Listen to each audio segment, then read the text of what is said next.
Ladies and gentlemen, welcome back. Time for game number 2 here in this best of 3 series between Penta Sports and mouz Sports in the finals of Phase 1 of the Galaxy Battles EU qualifiers. The winner will move on and face up against Team Secret in the main stage single elimination bracket, and the loser's out. It's as simple as that. My name is DragonDrop, still joined by Skim. Welcome back. What up? Looking forward to this. Can already tell that mouz would have learned their lesson from last game, and they immediately ban out Sand King and Omni Knight, two heroes that you really just don't want to deal with.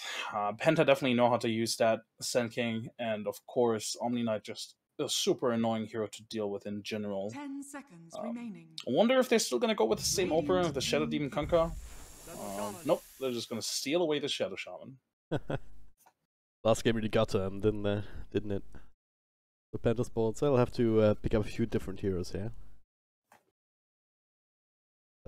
Well, the Shadow Shaman can be also quite useful. I mean, wasn't the flashiest plays from RMN, but maybe because it was overshadowed by like what DNZ was able to do, and Oliver, or just jumping on people, critting them down in the end. Also Boogie, as you said. I mean, that Omni Knight more than once the repel turned around. Should have been an easy kill, but now it's gonna be the Lich. Similarly annoying, to say the least, here, with just the frost armor and the blasts and whatnot. And also the ability to drag the lane back. It's super useful for the offlane. Try and make sure that you get something out of that in this day and age. Yeah, most of Penta's sort of signature supports have been taken or banned. The Wyvern, Sand King, Shadow Shaman. The Lich is... I think there's a reason why Lich isn't necessarily that popular in this meta anymore. Obviously, you know, there's a lot of upsets to the Lich, but scaling has always been an issue of his. And there's not a lot of offensive potential with that hero.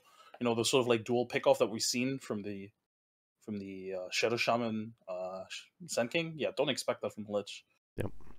But of course, you know, it changes. It definitely changes the way you approach the game. You can't really go for the same kind of like lineup anymore, and they go for like a very sort of standard roamer with a clockwork. Bit surprised that they would pick it up that early necessarily. I'm not sure if it's something that mouz Sports would have immediately banned, but this sort of gives mouz Sports a lot of information already. These are the two supports, none of which have like a super good disable or any at all. I mean, you have the clockwork hookshot and then the cogs. That's basically it. So this gives mouz Sports a lot of information. 10 seconds remaining. Not necessarily though, because the Boogie has played clockwork before the Penta. Yeah, true, for sure. Yeah. But even then, I think I'm not sure you're necessarily scared of a clockwork offlane at all. Yeah. Obviously, Shadow Shaman isn't actually that good of a hero against the clockwork in the lane, but still, yeah, there's lots of ways to deal with the clockwork in the offlane. So I don't think you'd be scared of that. And I mean, yeah, you do have a point. You do have a point that could technically still run into the offlane. It seems very supporty to me. Yep. Well, we'll find out here. mouz Sports with the only Tidehunter pick as well. Last time Penta was up against that was, I believe, against Team Doggy, but in that game they also had the Razor, just sent him in the safe lane 1v1 essentially for the most part.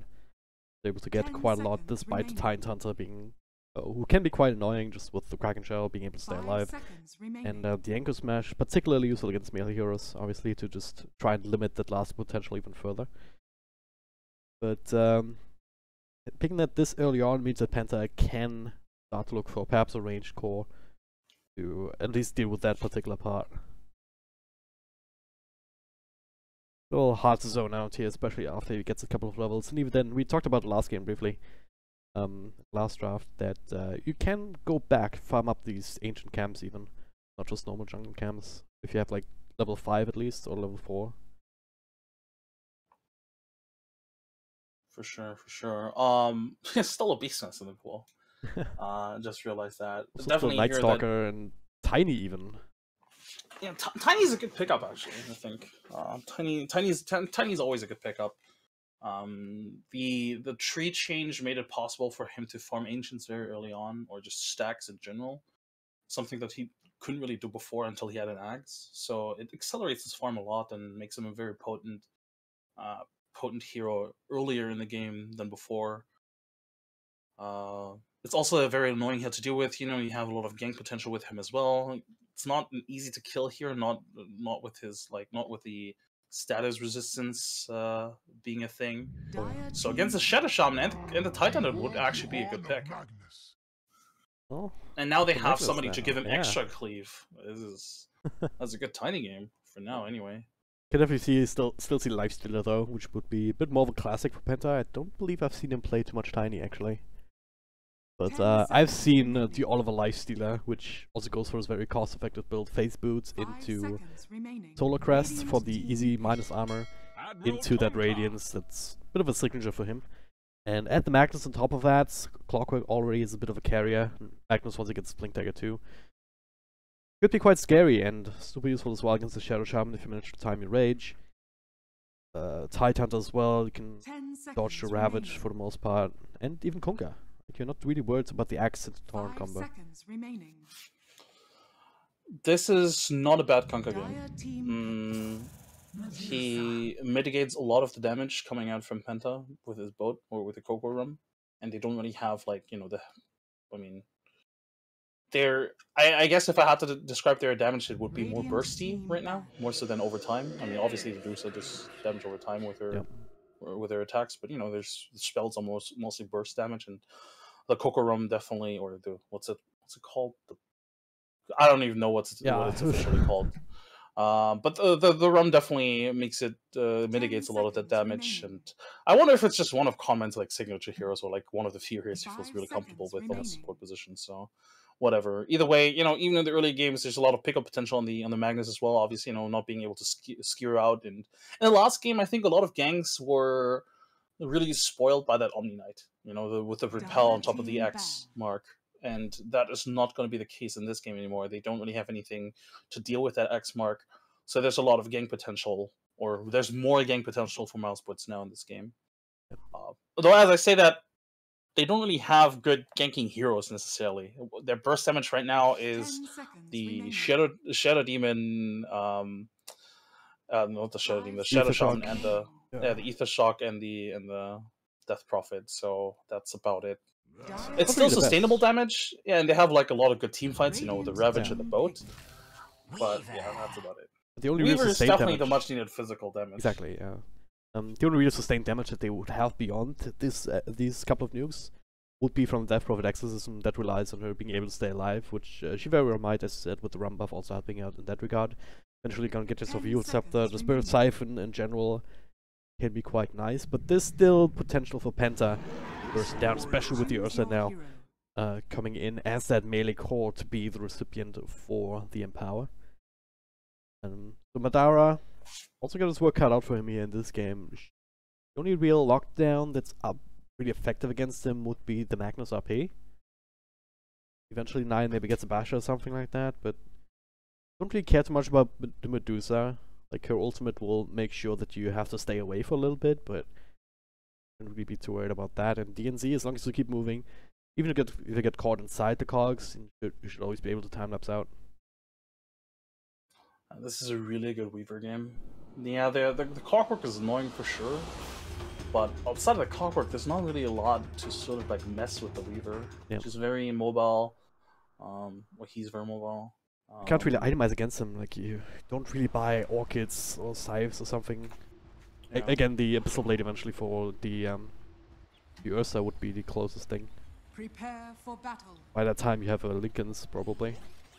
We shall see. At the same time, you could make almost the same case for 9 in a sense. I mean, yeah, they have the Shadow Shaman, and the X mark, but that's it really with the Ursa. If he jumps the Shadow Shaman is going to be dead before he turns around. Yep. So this could be a really good game for them. Laning wise, I do favor Penta as well, just because they can't really contest this this Ursa in lane, I don't think. Yeah, they have the Tidehunter, but I wouldn't be surprised if they look towards a Tidehunter versus the Magnus in terms of laning stage. Yep. Which it can go both ways. Usually you'd think that Tidehunter does really well against melee heroes, and he does, but yeah, he kind of does it by standing in front and just tanking it to the face, but you can't really do that because every right click that you tank is gonna be stronger and stronger with the Furious Wipes. So if he's in that matchup against the Ursa, it's not really going to work. Yeah. Like they... We'll see. We'll see. Yeah. I think they're trying to sort of like sell this right now. Like they showed the supports top and be like, yeah, hey, this is totally our tri-lane, right? The battle Wink, wink. Just kidding. The Tidehunter's here, which is, yeah, they totally expect this. I think. So they have the Ursa top versus the Tidehunter now. Yep. Walking his way there, but come on, here we'll have to. I think it would have been in favor for Mousesports if they had gotten this Magnus Tidehunter matchup. But just because the way it is right now, I do favor it Penta-wise, because the Ursa versus Tidehunter is pretty good. Even especially if he has the Clockwork on top of it. Like Clockwork is so annoying to deal with for any melee hero. Also holding onto the teleport scroll, so even Mousesports say, alright, we're gonna teleport around. Penta can match it up again here. They're missing out on like 1 or 2 creeps here on these waves. Up on top, DNZ was able to soak that up before 9 got there, but down bottom Boogie. Not so lucky he is, and he's not gonna have the best time with Spartan just hanging around in this lane too. It's just a very annoying lane to deal with, and Boogie shouldn't expect to really see much of anything. One thing of note here is actually that Oliver is this time picking up the Medusa rather than 9. Which I didn't expect. I thought Oliver was the Ursa player in this relationship. Apparently they feel more comfortable switching heroes. They just don't want Oliver to build a Radiance on that hero. Because you know he would. Well, mid lane Thug. Actually been trouble slowed down by the Lich. DNZ wrapping around. Does have the cogs to catch him in. A couple more right clicks, but no, actually eating his way through with the help of the tower. Thug will be just fine. Hope better resolve for the follow-up damage. Top lane 9 tried to go aggressive on Skylark. Already forced the salve. Also forced the TP from the Shadow Shaman, but he cancelled his TP because he realized that 9 wasn't going to pursue it any further. Main Boogie actually also runs through quite a bit of region. Not easy to trade against 2 ranged heroes, one of which is a Shadow Shaman with 77 freaking damage, level 1.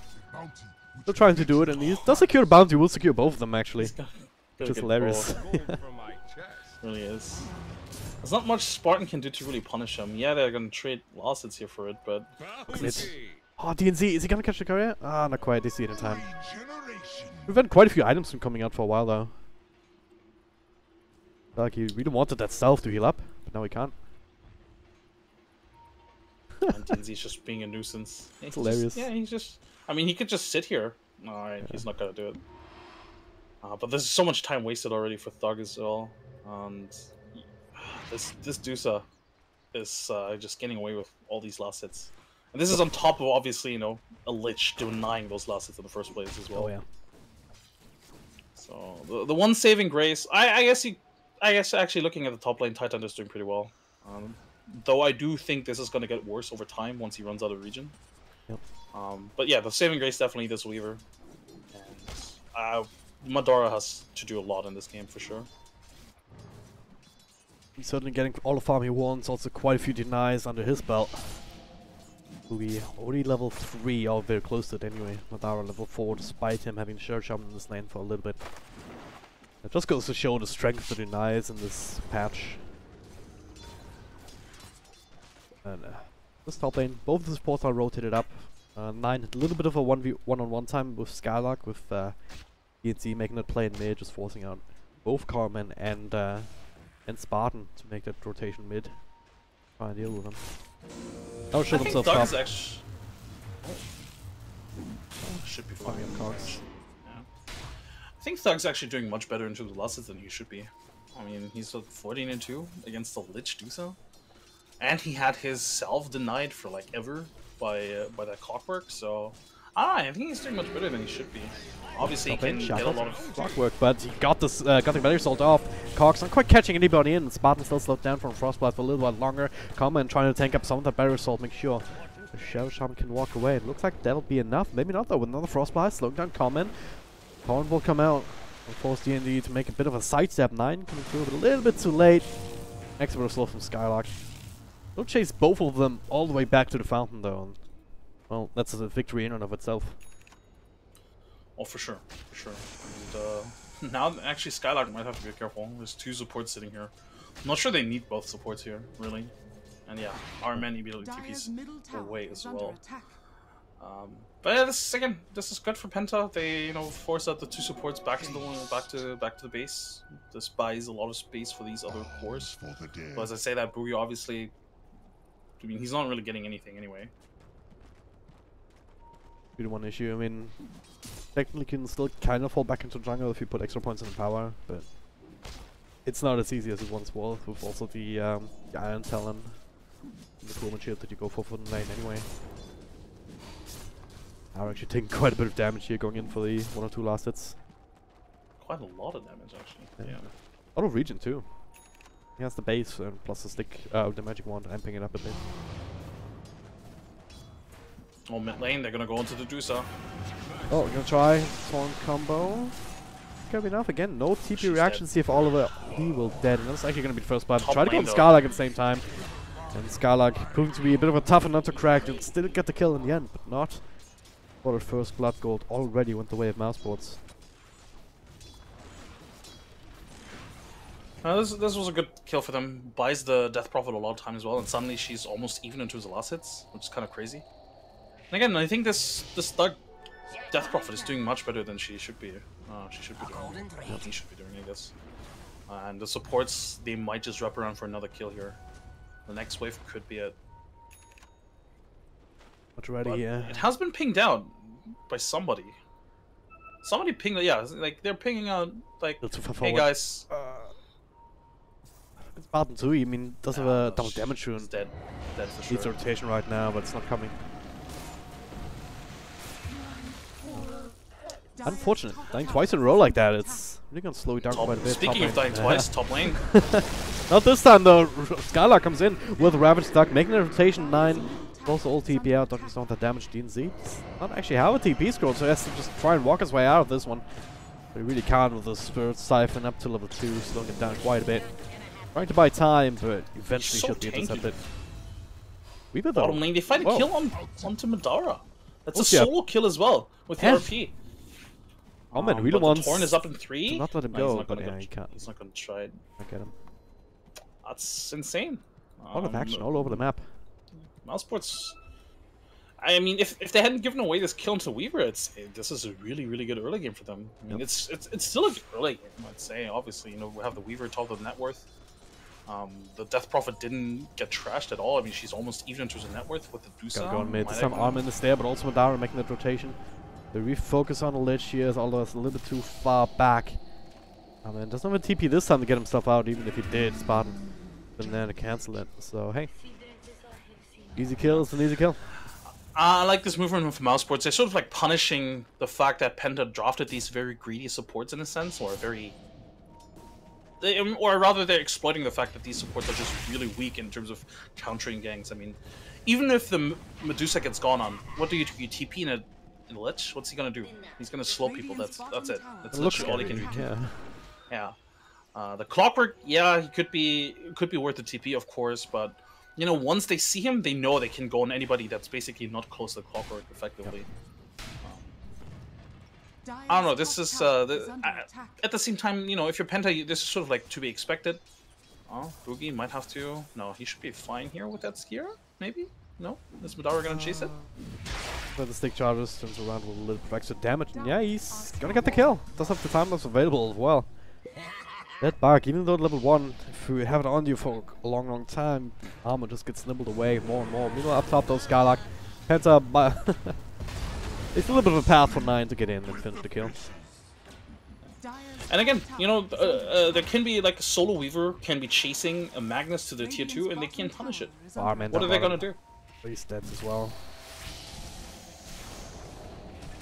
Good.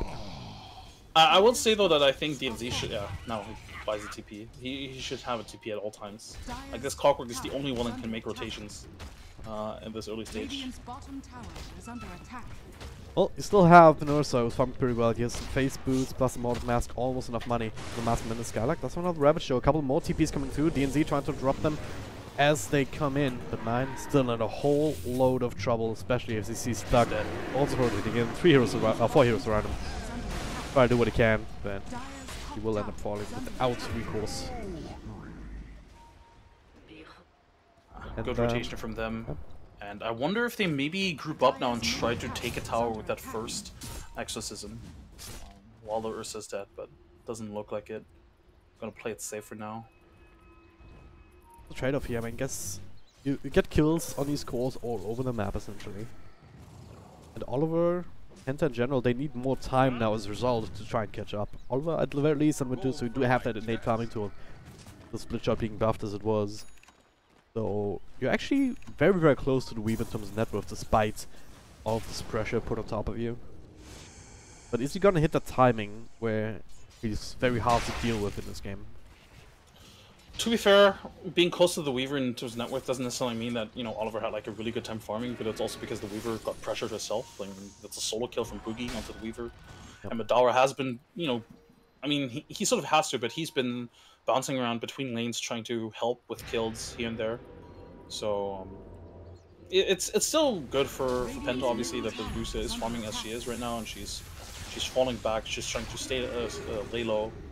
But it's a bit concerning because if we compare this to the last game, they don't really have a lineup that can fight without the Medusa right now. Or, well, they can fight, but maybe in 5 to 8 minutes from now. Right now, they're not in a fighting position.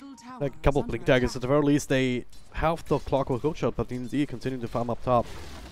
Letting this tower go, probably for the best here with the exorcism going as well as this open world. Exorcism wasn't even used. No, they didn't even need it. Yeah. Which is a bit, I mean, it's good for Mousesports that they can't take a tower without having to commit exorcism, but at the same time, how long has Thug been level 6? Oh yeah, I guess he's only been level 6 for a couple of minutes now, but, you know, if he had used it immediately, he would have it available again at this point. That's the point I'm trying to make, you know? Yeah. Saving it can be nice, I guess, but, you know, committing it isn't bad either this early on. You kind of want it. It's like a dragon form in a sense. Even if you don't get the tower, at least getting it low is also already worth it in a way. And again, it's not like Penta can force a team fight. They don't have those blink daggers. They don't have any like big item to sort of intimidate Mousesports in a team fight. And Nine just gets a That was very quick. Madara. Without RP. Yeah. That was a hook shot. Didn't have a lot of health points left to begin with, I think, so DNZ just came in, they had a bit of burst damage to work with, to throw out, and could get a time lapse off, and that's a bit of a stun duration. Yeah, Penta, they're not completely out of it by any means, right? They just got Aegis. Was scattered out, but just at the very end. Nine able to secure that, sneak it in. And then they kill Madara also. Quite nice, and as a result, now Medusa will be picked off. Not ideal. Just gonna say that Oliver's gonna be on top of the world, but hey, Ravage coming through has to be committed as Ursa comes in. They want to try and trade at the very least for Skylark if they can, but Shackles lock him down. Nice skewer though to cancel it into the loving arms of DNZ. With that battery assault going, they will be able to burst down one Thug though with the exorcism going on level 1, but they cannot be able to trigger the Aegis. DNZ up against 2 more heroes. Skylark very low on health, but not low enough the RP being used. 9 coming right back, and extra spell here with the overpower, able to burst down Thug. Looking for more conmen, running away. Skylark still hanging around this general area. So is DNZ, both of them very low health, and well, Barrier Assault will not be the victory here, and the X back, and 9 will make sure. Skylark continues to live. Very bold indeed, Madara. Alright. At the time it's available, still trying to fight against 9. Not sure if he can with Spartan. If he gets some extra lockdown in, would have been a kill, but 9 makes it back to his teammates. Very scrappy fight there. A very scrappy fight, but at the end of the day, that's 3 heroes dead and an Aegis lost for, what, 2 kills? Yeah. Definitely a big victory for Mousesports there. Getting the Dusa, getting rid of the Aegis this early on is really important as well. Bit of a misplay from Boogie. He skewered in and didn't have enough mana for the RP afterwards. I guess I'm not even sure if he wanted to use the RP at that point, but if he RPs the Death Prophet before she gets Exorcism off, maybe they win that fight. Yep. But because the Exorcism goes off, they sort of like have to like run around and try to kite her, basically run away from her. But it just gave them so, like, they took so much damage during that. Spartan should be fine. Oh, yeah, wow. Wasn't for common, he would have died there, but the axe back in the boat and the Torrent as well, preventing like 1 or 2 right clicks, made the difference there. Oh. And slowing down Medusa is going to be key here for Mousesports to just keep the momentum going. And get further and further, but at the same time, Boogie, look at this item progression. Has a Soul Ring for Mana Sustain, so straight for the Blink before the Arcane Boots. Is that available now? Another hookshot in 30 seconds. They're starting to slowly get these kind of tools to give them more abilities to take team fights. 9 picked up his own Blink Dagger shot a while ago, even before his own Mask of Metals as well. 2 Blink Daggers on Penta is definitely really important here. I wouldn't be surprised if they smoked up anytime soon as well. Try and go for a kill here. I mean, even if you commit the RP for 1 or 2 heroes, that's totally fine. You just need to find an opening right now. You can't really rely on mouse boards to make the first move, because if they make the first move, it's really difficult to react to it. Because they have a lot of burst potential right now. They have just a lot of burst potential, even if they commit the Ravage for it. You know, you saw how quickly the Medusa died. That was even without Madara, who, by the way, you know, with a mana break and the defusal on top, he's just gonna shred this Medusa. Oh yeah. So this definitely has to be on Penta to try and find an opening to make sure they buy space for the Medusa. Right now, they're sort of both teams are sort of walking away from one another, trying to look for a kill here. But this is probably a favorable trade for Mouseboards more so than anything, because if they get control over this jungle, I feel like they just gain more out of it than Penta getting that tower, just because Mouseboards have all the other tier 1s up still. So even if Penta take this tier 2, access to that dire jungle is still going to be restricted, whereas Mouseboards taking this one basically means they can own the Radiant jungle. Yeah, also gonna continue the RP though, onto 3 heroes. The Ravage still comes through with the bow to try and turn this around. Skylark still not quite there just yet, but will be caught inside the cogs. DNZ drops so low though. Thug still in the middle of that with the X's and Madara also continuing with the power of the right clicks. Oliver so low on health, will be run down under his CF4s. And big commitment up the high ground, the blink reveal. Not gonna be enough, and outside the lag spike in the middle of that. The worst timing, Madara still continuing forward, and this one might actually be called out. That's not Shikuchi though. Foster forward, extra right clicks, it's enough, Madara. A little bit too strong comment with the TP out. Will survive, and tower will go down. 9 didn't have a TP in this entire debacle. He had to send the courier out from the side shop to fly him out a TP, and it just if during that fight they have 9, they absolutely destroy Mouseboards. That was a beautiful RP to set it all up. Mouseboards is totally not prepared for it actually. Yep. And they were just not able to take advantage of that RP. Like, the Medusa right now deals laughable damage. She has a Mask of Madness and a Force Staff. The Force Staff is a defensive item, Mask of Madness is farming if anything. But with the insta-hacks as well as the boat, once again keep him alive. Hookshot to follow, also tanked by Conman, so Spartan has his life to thank to him one more time. Another X? They're gonna lose the clockwork here. Looks like it here. Thug coming from one side, Skylark from the other. Just gonna leave him to die, but Mouse looking for arm in. Force out up back to the high ground with 9. Coming back in. Thug will be bursted down instead. Hashtag Jabata does something, what the kids say here. 9 still hacks back into another tower. Doesn't have the age to work with Oliver. Nice little ultimate here. Turns a couple of people into stone. Another X just keeps coming out. 9 eventually. Big fuzzy wuzzy bear will fall. Oliver has to run away. Look at this mana burn. They might Way have to commit too the much. RP to keep him alive here. Alright. I thought he could hit another X mark. Bit questionable here from Penta to try and force these kills and force these fights. Yeah, you get the death profit, but still you're fighting next to tier 1 tower. You know, Mouseboards is already all there, basically, and even if they weren't, they could rotate very easily. Dove very deep for that kill into Shadow Shaman as well. I feel like they just feel under pressure after they lost that bottom engagement effectively, and you know, they lost the tower as well, and they thought to themselves, hey, we have to find something here, but I really don't think that's the way to do it. They should play it a little bit more patiently. They have to do so. They can take as much time as they want to, right? Yep. If this was just an Ursa lineup without the Dusa, I'd say, yeah, I can understand why you feel pressured. But this is a Dusa. I mean, second highest net worth Dusa as well. Yeah. They just really should try and take it a little bit slower. If they do want to force a fight, not next to tier 1, honestly. You can look into the jungle, you can smoke up, maybe. But yeah. Still, if we look at the graphs, it's really not that bad for Penta either. I mean, they're behind by what, almost 3,000, 2.5, I guess, in terms of net worth. And in terms of experience, they're actually ahead still. Yeah. So Penta should definitely feel content with. But that's one of the things, right? I'm not even sure they are aware that they're actually ahead in terms of experience and only barely behind. Yeah. I wouldn't be surprised if it felt to them as if they were behind by a massive margin, just because Mousesports still have their tier 1s up. Or I guess, well, they just lost One of them, one of the tier 1s, but yeah. But they still have, you know, the other tier 1s up. They have 2 tier 2s. I think if you're Penta, just feels like you're behind by so much more than you actually are. It all feeds into this question of momentum, and like Mouse just won a couple of team fights here. They turned around one of your attempts. It definitely feels different here. You don't have access to the same metrics that we as broadcasters have, so also a big part of your experience, that being able to recognize where you actually are in the game, but just looking at the items, just having a feel about how much they farmed, how much gold they've gained from these kind of team fights and towers going down, where they are in relation to you, and who these heroes are that actually hold the network. Right now, most of it is on Madara as well as Thug, which is ideal for Mousesports. In terms of items, it's gonna start to translate as well. We're looking for the Desolator after the Fusel Blades, even more damage output potential there.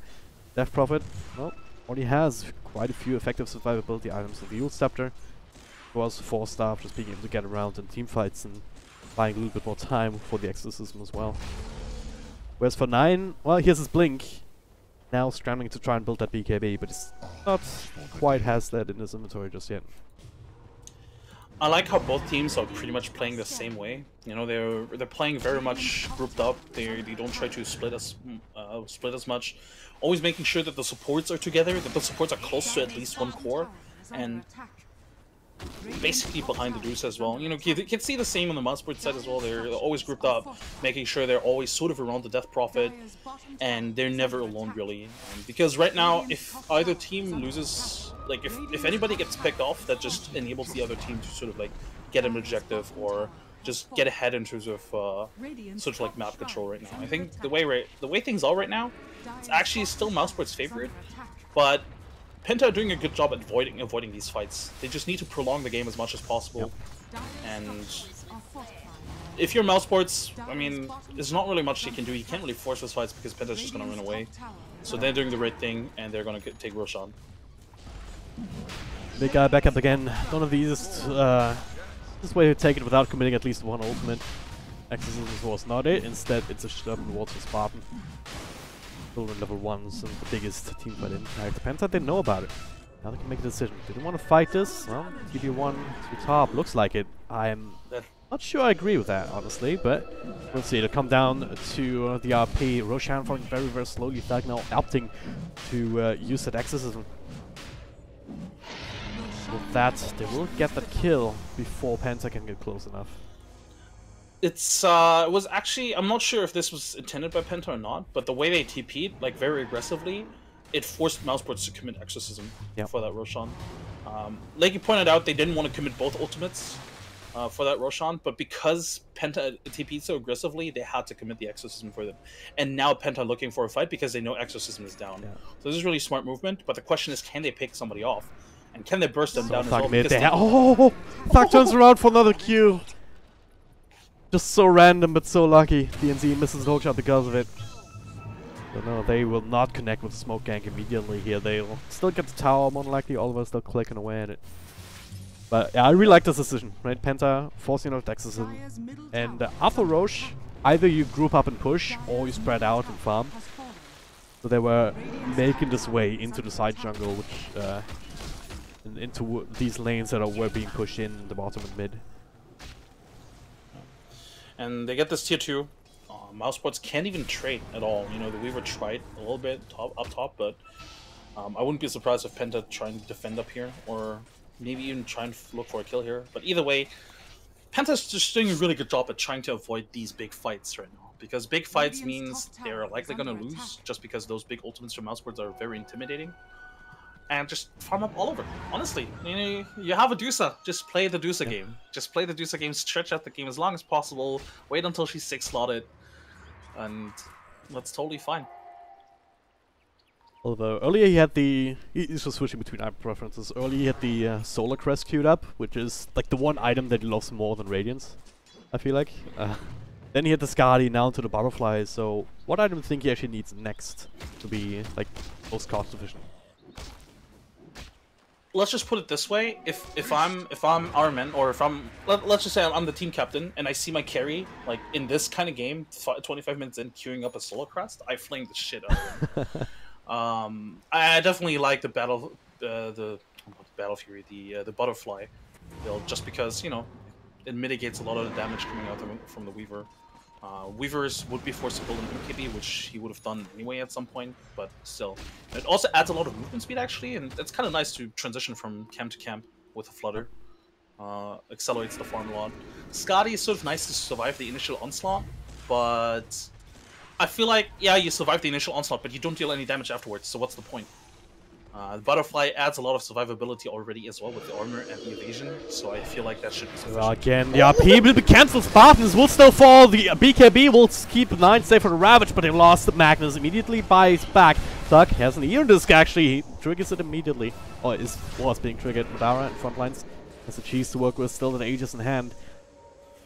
They exchanged one ultimate, 2 ultimates here. Exorcism and Serpent War. They still lose Spartan, force out a buyback. But with the RP factor still on the field, it's actually still good for Penta, isn't it? Yeah, honestly, this was super good for Penta.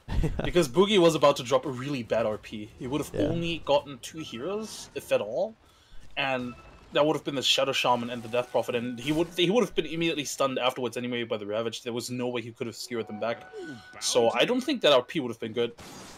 Unfortunately, they do force out, unfortunately for Penta, they do force out a buyback from him because he had to.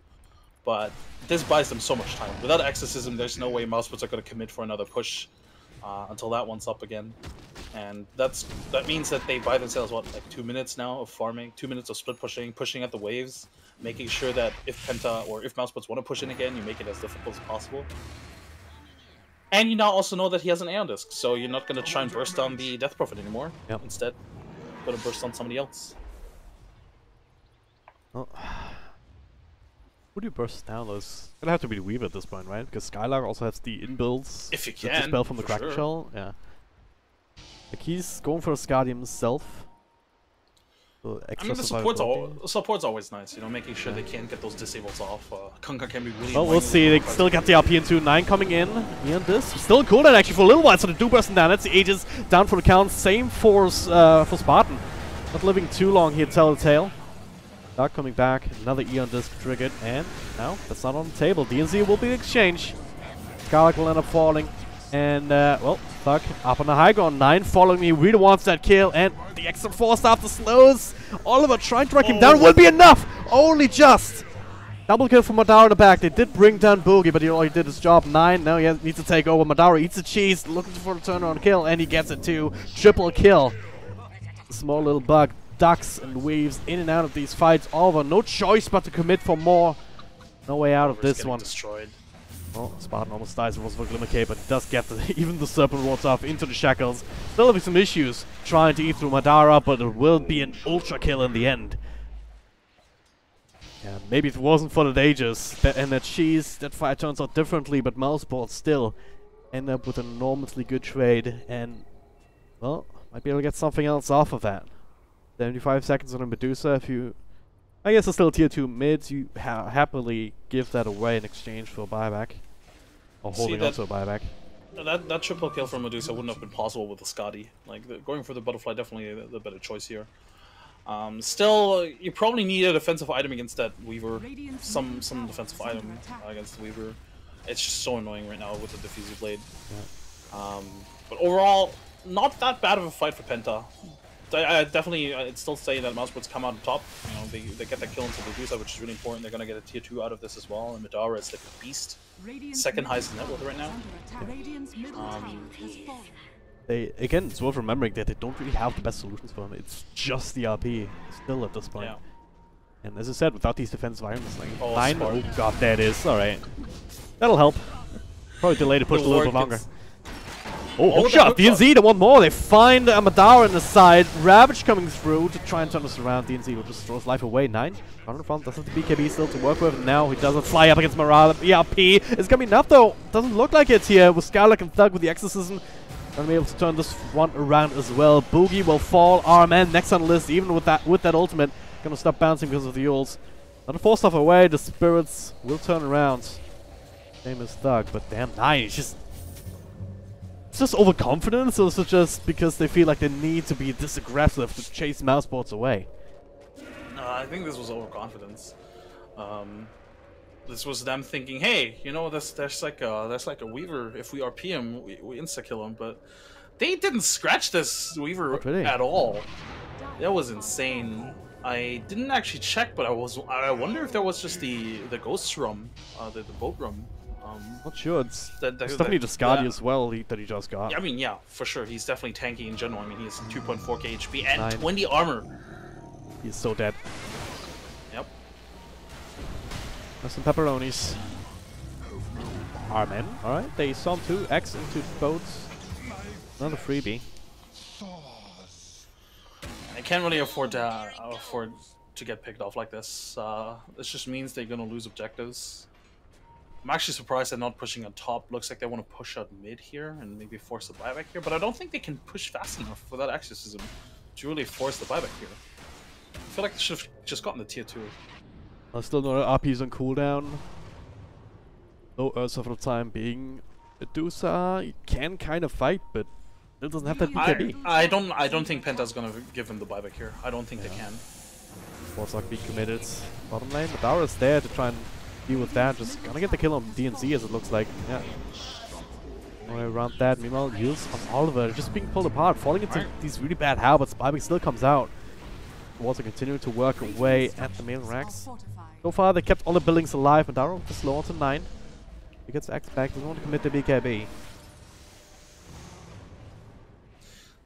And here's the reason why I don't like this buyback is because mouseboards can do just like this. They could just fall back a little bit, but they can just go back in again with the exorcism up in 10 seconds. Rabbit as well in 5, so they have everything available. That was not the biggest of deals at this point anyway. Boogie, all that Penta have is that RP, perhaps that Stone Gaze. Haven't seen too much of that. Is well, right now Medusa silenced up, man fighting up against Thug with the exorcism that is the RP. During back, Rabbit is there though to intercept it. Both him and 9, BKB wasn't used immediately, so now sitting there at very well. Fuel Scepter will delay this. Another 4-staff. Make sure the hookshot messes up all over the zone. BKB now in this inventory is trying to still get something in. Somewhere they do find enough damage for Thug. Spartan TPing out and the Invis will not be able to make that happen. Now, man, gives one secure double kill, so somehow Penta still come out ahead of this one. Despite all this kiting, despite all the ultimates being used. Is it just the BKB reveal? Don't think so. I think part of that is because Weaver is ultimately the only damage dealer in this team right now on Mousesport's side. I totally overestimated the damage output from Death Prophet really in the Exorcism. Because the Exorcism doesn't really scratch the Medusa at all, let alone the Ursa. They could just sit, they were just sitting in the Exorcism really, and they weren't really phased by it at all. Yep. So, I guess in the end the buyback sort of did do something after all, and you know, giving him the cheese makes sure that he can survive the next fight anyway. But, yeah, interesting. Also holding on to the Refresher Shard right now. You just keep that on Ursa for like double BKB and stuff, or you consider giving it to Medusa? It doesn't affect the items. So only. Oh, it doesn't. Oh, wow. No, it doesn't. Only abilities. I gave it over to Magnus. Makes a lot of more sense. Oh, yeah, double RP. Yeah, it's pretty good, especially since it doesn't cost any mana. Or like Refresher Orb is really expensive. But it says resets cooldown on items and abilities. I know, but it doesn't. I'm pretty sure it doesn't. Come on, Volvo. I'm 100% sure it doesn't. Alright.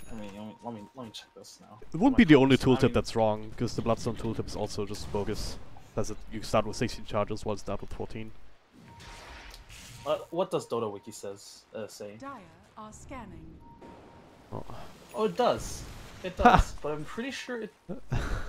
Huh. It's you that's wrong. It's uncharacteristic. I mean, what do you even have me on? What kind of? I know, right? Holy shit. It's the last resort because no one else was available, honestly. Kappa. Double damage runes scattered out, and Oliver gonna get his hands on that before Spartan can get close. Let's throw out the Hex, but now Glimmer Cane. Don't have to keep him safe. Force of 4, they really want to. Oh, there was a hero there. Not anymore. Oh man, can slow him down further. It'll be big, but throws out the X on 9. Let's have the Nullify, doesn't get it off. BKB a little bit too late actually. The Yules Still get the blink off. Conman will fall. It's 2 for the price of 1. And they're the bottom lane kind of pushing in. The flip side is middle lane is on their side of the map. Same for the top lane. Thugs on one side. DNZ. Caught out by him, but not brought down. Penta, they actually do bearing down bottom lane. They don't care at all. Indeed, one has expired, but they're still pretty damn scary at this point. There's a glyph, and they're not counter pushing. They're trying to defend this. Yeah, you saw the Death Prophet mid. You saw the Weaver top. There's the perfect window, time window for really to push here. And I'm not even sure you're really that scared of them coming in here. I mean, you do have the Aegis still. You don't necessarily want to lose it like this, but if you take both racks... Well, there's the RP. That's the first one anyway. Trying to burst him down. Scala coming through with Ravage. You turn us around. Nullify on Thug. Trying to make that happen, but now they turn things around to the Ursa. Can't get the Sheath off. Oliver already respawned with that Aegis. Will finish up the racks. Even committing full range. Not sure what this one. BKB TP, alright. Knowing that they have nothing against that, he'll be absolutely happy. And Boogie still holding on to Refresher Shot. So overall, a worthwhile trade considering that objective. You still hold on to your cheese at the very least. Even though you lose Ursa. I now know why I thought Refresher Shard doesn't refresh items. Because it doesn't refresh Orb. Yeah. I knew there was a restriction. It is, whatever. Don't be silly indeed, right? Whatever. If it good trade. Refresher Orb. Good trade for Penta. Yeah, you lose the Aegis. Yeah, you lose the Ursa. But you apply a lot of pressure onto Mousesports. You get the first Rex of the game. With all the pressure that Mousesports had, with all of this advantage, this momentum, they almost had a 10k, not quite, but like 8k net worth advantage. Experience was at 10k. That's all but evaporated here because of this one failed push in the bottom lane into Roshan, into this force play, this power play even from Penta. You alleviate a lot of pressure, and that's really important. On this Dusa lineup. Obviously, this game is not over by all means. Like, this could go on for like another 30 minutes, for all we know. But it just buys them a lot of time taking this early racks. And now we have the level 25 Dusa here, you know, with that insane talent. Split shot uses modifiers. That makes fights so much easier. Being able to kite around everybody on Mousesport's side. Helps the Ursa as well. Slow and 45 attack speed slow, easy. And the Ursa finally he has the nullifier. I've been waiting on this for quite some time now. The nullifier is gonna be really important. Like the mute effect is actually really strong here. Oh, yeah. There's so many good items that you can mute. Especially against the Death Prophet, considering that Aeon does. This allows you to burst her down like they did before, or like to try to do before anyway. And I mean, you mentioned it in pretty much every team fight. She gets force-staffed out, or she can Yules herself. Yeah. Now you can deny that. Yeah. Or even if she's Yules, you can still use that as a dispel, right? Or you're untargetable.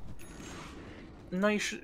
I think it's the same purchase from the Diffusal Blade before. Yeah. So basically, you should be able to. Diffusal Blade doesn't do that anymore. So I thought there might have been a different change that buffs Yules Scepter highly by being untargetable, but might just be my imagination. It's one of those cases. It's one of those cases. I mean, how many nullifiers have you seen in this so far? Not too many. You know, exactly, because nobody built it. Almost nobody built it. Certainly not in the pro scene. Or there's been a couple of cases, obviously, but you know, it's really good in these kind of situations for these kind of melee heroes who blink in anyway. And if you don't have the Abyssal Blade, you have that instead. Yeah. And it's really good as well because it's a stat neutral item. Like before, if you wanted the Purge, you had to buy the Diffusal Blade effectively, but obviously that's like very agility heavy, and you know, on a lot of heroes the agility does nothing, or like basically the strength heroes you don't want agility really. Not at least not as much. So being able to just buy raw damage like that is really cool and really important for a hero like Ursa as well. Looking at what, 270, 280 now. Without the with the Empower. That's the cleave that you do. Pretty decent. It looks like he's going straight for Bloodthorn next. They're gonna find comment. Yeah, he'll die. DNC, short range shot. Make that very easily, and yeah, Penta is still continue to be in a really good position. I mean, the bit of damage that Mouse did to the racks when they were pushing in was only to do melee, so that has oh, Boogie. Oliver throws on his ultimate though. Trying to catch Madara, which is not really going to happen. And yeah, again, even these Serpent Wards, they only hit the melee racks. RP? What? He felt I like believe, I don't know. yeah, but I don't know either. That was. Oh, it was time lapse, I definitely think. Yeah, Madara's time lapse and cooldown, so they tried to catch him out. I mean, yeah, it's worth an attempt, especially since you have the refresher shard anyway. Yeah. Sure. But and at the same time, it's not like mousebots can really punish it. Oh, RP's on cooldown. Let's just walk down mid. Yeah. No. There's still the threat of the Dusa that you sort of like have to account for. And honestly, the longer the game goes on, I'm not sure how they're going to deal with this Dusa, because again, Weaver is the only carry or only damage dealer that they have. They're not going to suddenly turn Tidehunter or Kunkka into like a carry with a Daedalus or something. Yeah, how do they take down the Dusa? That's a really big question. They easy kill with the Weaver, you know, but obviously there's like 4 healers you have to go through first before you can kill her. Yep. And now that she has the BKB, she can always just BKB TP out. Yeah. The argument that you made earlier. Okay, hookshot down bottom. Onto the Shadow Shaman. Forced that back out though, as he also finds Madara, DNZ. He's so dead. Oh, that is... Look at midfield. Where is he? Fully? Well, has yet to refresh his RP if he wanted to use it. 40 seconds in the cooldowns. It's just worth to just trade the clock hook away. DNZ, sometimes he finds himself in these kind of situations where he just dies time and time again, but at the very least, make a 1-for-1 trade out of it. Mouseboard still cannot get anything else off of that, really. You know what?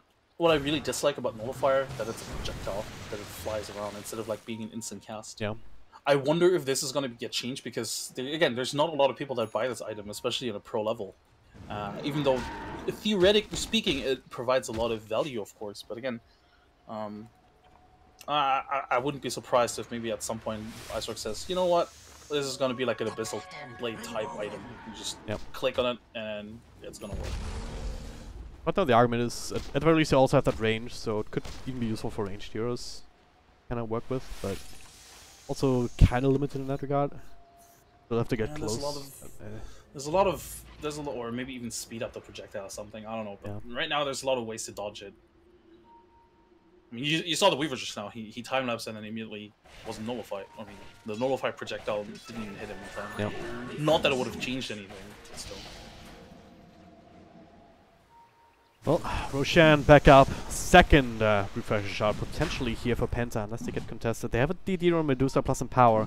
So Oliver can slowly but surely solo this, especially with the Serpent Wards helping out. Not really here, because probably going to be focused on Oliver.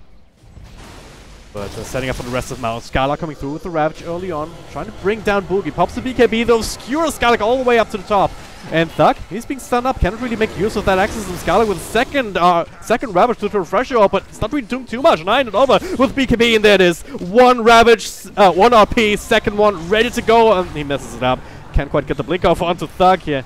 Was cancelled by the RP, but Penta still running down. Oliver will force her forward, the Hex, the Shackles. He is trying to scramble away. It looks like it's starting to put some distance into them. But Medusa, he wants it. Can't quite get it onto Thug, but does get 1 right click off on the Spartan. Extra vision from the Rocket. Oliver on a dominating spree. And hey, it doesn't matter that you messed up that second RP, because you get another free refresher shot. Because they can turn around, finish up Roshan. Penta, this resilience that they have. They're the team that doesn't give up. You give them an inch, well, gonna take that another couple of miles for good measure, and gonna be running down your mid lane when they feel like they have a chance, and this is it right now. They will figure out that Weaver doesn't actually have buyback. Well, let's see if they can figure it out, because their creeper is still very far behind, so this backdoor region is gonna be a pain in the butt. And well, even then, like, you know, Exorcism isn't cooldown. DP doesn't have a refresher. That's true. There was a refresher reveal from Titan as well, but double dodge, Ravage is down. Double Ravage is down, didn't do anything in that fight. So Penta can still feel very comfortable making these kind of plays. We'll secure this middle set of racks. Glyph delays a little bit further. All of us still even has to choose and the BKB. Like, you even care at this point. As you said, where's the damage? As well. Back to region kicking back in, but well, they're not spending a lot of time for the range tracks. They don't care about that one. Instead, going back here could pick up shrines, farm up the jungle, set up for top lane. Someone's gonna have to take care of the creep wave. Penta, all of a sudden, once again, they're back in complete control of this game. Well, just goes back to sort of like the one fight bottom where they were unable to strike and where Penta were able to, you know, pretty much for the first time in the game pull ahead. But in general, Penta just did a really good job in the mid game to sort of like slow down the pace and trying to avoid as many fights as possible. And for mouse sports, again, I think it comes down both to the draft, but also the way they've been playing. You know, the draft sort of doesn't really allow them to take these fights in this late game against the Dusa. What did they do against the BKB Dusa? The Ravage did. I think the second Ravage didn't even connect because she had the BKB on. The Exorcism tickled her, if at all. And then Weaver, yeah, Weaver does a lot of damage, but Weaver can't really get in range when there's like 3 heroes guarding the Dusa effectively. Like Boogie was just waiting for with his RP just to hit the Weaver. Yep. He could have doubled RP'd actually the Tidehunter and the Death Prophet, but he knew if he RP's there, that gives Weaver almost a free pass, and he was like, no way. Walk across here. I believe they scaled out Conman. They're waiting for someone else to come back into this lane. Oh, yeah, that is now as he walks in. Some of his team, here Madara still down bottom, keeping the creep wave all the way down there, but mid lane is all you need to just disable backdoor and do whatever you want. With the buyback force out already, they will not really commit. Penta know they have all the time in the world now. They got to this point when Medusa is almost impossible to deal with. Satanic now is this last big item that he picked up at 5k extra gold in the bank. He's like, what, 4 lives or something? Cheese, the Satanic, the buyback TP in. Oh man, mouse sports. It's not an easy game to take. They need to find a perfect pick off really, but it's difficult because Penta, look at them, they're just running around as 4 as 5. They just don't really want to give mouse sports an opening, and mouse sports, I'm not even sure how they can really kill this Dusa. Even if they find the double Ravage on top of her, keep her in perfect lockdown, and let's just imagine that Boogie doesn't drop an RP if all of mouse sports are grouped up around Dusa, right? Yeah. Let's just imagine that. Can they kill her in time? For like Ursa and then later on Boogie not to just wreak havoc on mouse sports? It would require Thug sitting right next to him with the exorcism going, as well as Weaver right clicking throughout all of that. And maybe, I mean, you do have MKB on him. So that butterfly is not really providing you a lot of survivability in terms of evasion. It gives her that armor, of course, to work with. But, honestly, the best scenario would be probably to take down the Magnus first and then negate the entire RP or like remove it out of the equation. I think you might have been the plan last time and just pop the BKB and quite have that potential either. Look at how much damage Oliver took. I mean, he's almost all of his mana is gone just with this Weaver. Oh, Scala comes in. There it is. Ravage number 1. Ravage number 2 is available, but 9 pops the BKB. Mute onto Weaver. The RP will whiff because he's already dead. Buys back though. Oliver still sitting in the middle of that with his ultimate, right-clicking away, and Death Prophet turned to stone. Gets the ult off after all. 9 out of BKB. Does still have the Aegis to work with. There's his second RP. Oliver eats the cheese. Boogie will fall. That exorcism, well, does do a little bit of work against him anyway. But Oliver, still the big one. 9 coming back into it. Another nullifier on top of the Weaver. He cannot get out of this one. And that is a dieback on Madara. Oliver still standing 9. Well, he has to buy back himself. Doesn't actually have Boots of Trouble, so he'll have to do the long walk with the face boots and a blink dagger. But there's another one onto Boogie. They want to end this game right now and force out the GG. They realize without Madara, no way the mouse balls can fight this. As a result, they will jump out of the Galaxy Battles EU qualifiers after winning the upper bracket series against Penta. They come back, swing around here. They beat Team Doggy in the lower bracket. And they took the momentum into the finals. 2-0 mouse boards. That is an achievement in its own right. 9 completely punishing Madara for not building a single defensive item. Yeah. I guess you could argue that Scotty is defensive in a way, but you needed the Lincoln Spear here. I mean, towards the end he definitely did. I don't think he needed. I don't think he needed it in like most of the game. I definitely agree with his choice, but that Bloodthorn Nullifier absolutely wrecked him because it came out of nowhere. I'm pretty sure that was the first time he actually used that Bloodthorn. I actually didn't see it earlier anyway. And that absolutely destroyed Madara because once he was in there, there was no way he was going to get out because they don't have any defensive heroes on their side, and Obviously, I mean, at that stage of the game, for all we know, they would have won the fight even without the Bloodthorn. But still, a really crucial pickup here for them. Yep. And overall, just Penta, superb. They played this lineup not necessarily perfectly. I do think there were a couple of issues, especially in the early game, and they overextended a couple of times here and there. But so I think throughout most of the game, you could tell they knew, you know what, we have a Dusa, we can always just do this and this and that, and this is how we execute our strategy the best. The mouse sports a bit shaky. I wouldn't necessarily blame it all on the draft. I do think there's a lot to blame on the draft. I mean, if you only have a Weaver against the Dusa as a single sort of like damage source, that's definitely worrying. But I do think their lineup could have worked, but they probably needed to apply a little bit more pressure early on, which they just didn't. Well, they tried it one time. Like, if you were to identify one big turnaround, like the one, or the one team fight where it started to go downhill, was really this bottom fight where they were just putting all their efforts into keeping Thug alive with the exorcism, like with like 4 staffs and duels and whatnot. But they still didn't get any extra objectives. They lost a couple of heroes in return. And as a result, they also couldn't contest Roshan. Penta got that third Aegis and Cheese and Refresher. Or like the third Roshan with all 3 items. And that allowed them to really build that momentum, and all that time was used to bring Oliver to that point on Medusa where we kept talking about it, harping on and on about it throughout the entire game, to the point where it's a late game Medusa. That's all you need to know. You know what actually was a huge thing? That one Roshan where they were forced to use Exorcism.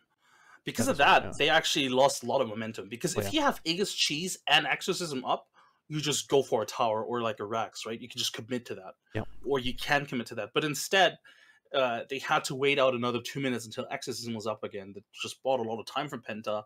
And then they lost the Aegis and Cheese in a defensive fight around their own tower, instead of, you know, if you lose, or if you take a fight, you know, on their side of the map, that's much better than taking a fight on your side of the map, just because you apply more pressure, you don't give them an option to take any objectives, and if you win the fight, which they did, you can immediately take an objective as well.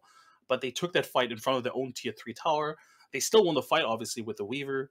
They were able to single out the Medusa in the end there. But I actually think that was a huge thing, the fact that they had to commit Exorcism for that one Roshan. Well, Sports falling to Penta here. Of course, again, not the most ideal situation for them. Just coming back from Barcelona, not having MNT probably also hurt them quite a bit. I mean, no disrespect to Conman's Kunkka. Actually did quite a lot of work in this game, but ultimately it's not the kind of hero that can help you too much in the late game. Playing with a stand-in changes the entire dynamic, especially a support one. If you have a core or carry, there's a lot of things that they can do that you don't really need to sort of replace. Like, you know, for example, what Secret did with CTY at Perfect World Masters, you just pick in like some carry that you can farm with, and you just like, all right, let's just group up, now we go. But as a support, there's so much nuance, sort of like coordination, that you can't make up for, you know. There's so much experience between the two in terms of like early game rotations, and maybe next time one of the better roamers in Europe for sure. I mean, he basically brought us support Ricky, right? That's the kind of player that he was. Yeah. This is definitely something that, you know, sort of bites them in the well, whatever. Behind. Yeah. It is what it is. Whatever airline canceled that flight, screw you. Yeah. Well, it is what it is. That's Dota sometimes. Mouse sports, they will drop out. Penta sports, they will move on to the second stage. Their next task is Team Secret. Monumental in its own right. That brackets, together with the other matchup, Kinguin against either Hellraisers or Evil Corporation. All of that is scheduled to play out on the 29th. So do tune back in for that one. But for now, we're gonna take a break. We have one more game for you today. That's Hellraisers versus Evil Corporation. We'll try to figure out when exactly that will start. In the meantime, you can follow us on Twitter at Dragon.Dota and my co-caster for the series at Skim Gaming. Jim, any last words for the time being? No. Well, yeah, thank you for having me. Thank you guys for tuning in. A lot of fun watching these teams play. Again, I hope that either Mousesports or Penta make it to a LAN anytime soon. I just want to see those guys on LAN. they're really fun to watch for sure. Yeah. I mean, you and I have cast a lot of games from Penta and from Sports and from King Green as well. Like Yeah. these are exciting or a fun team to watch. So looking forward to see more from them. But of course, it's not an easy road with Secret ahead of them now. Yeah, Secrets, and then again either Hellraisers, Evil Corporation, or Kinguin. Yeah, not easy opponents for sure. But at the same time, if you want to break into the tier, you gotta beat them at some point. Oh yeah, absolutely. They have before, for sure. I'm not sure about Team Secret. Yeah, true. All that matchup is, but certainly Kinguin and Hellraisers. Yeah. Alright, again, thank you guys very much for watching so far. Stay tuned for the next series. But for now, gonna take a short break.